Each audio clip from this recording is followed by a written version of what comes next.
આપ જોઈ રહ્યા છો પૂજારા ન્યૂઝ નેટવર્ક ચલાલા નજીક ગોપાલગ્રામ રોડ પર મહાકાય વૃક્ષ ધરાશાયી પોલીસની તાત્કાલિક કામગીરીથી ટ્રાફિક પુનઃસ્થાપિત ધારી તાલુકાના ગોપાલગ્રામ રોડ પર આવેલ ચલાલા ગુરુકુળ નજીક એક મહાકાય વૃક્ષ અચાનક ધરાશાયી થતાં માર્ગ અવરોધિત બન્યો હતો।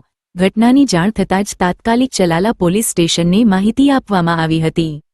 માહિતી મળતા જ પોલીસ તાત્કાલિક ઘટના સ્થળે પહોંચી ગઈ હતી અને માર્ગ પર ઊભેલા ટ્રાફિકને હટાવી વ્યવસ્થા પુનઃસ્થાપિત કરવાનો પ્રયત્ન કર્યો હતો। બાદમાં જેસીબી મશીનની મદદથી ધરાશાયી થયેલ વૃક્ષને રસ્તા પરથી દૂર કરવામાં આવ્યું હતું, જેના કારણે વાહન વ્યવહાર ફરીથી શરૂ કરી શકાયો હતો। આ ત્વરિત કામગીરીને લઈ સ્થાનિક લોકો તેમજ વાહનચાલકો દ્વારા પોલીસનો આભાર વ્યક્ત કરવામાં આવ્યો હતો। આ કામગીરી પોલીસ સ્ટેશનના પી.આઈ.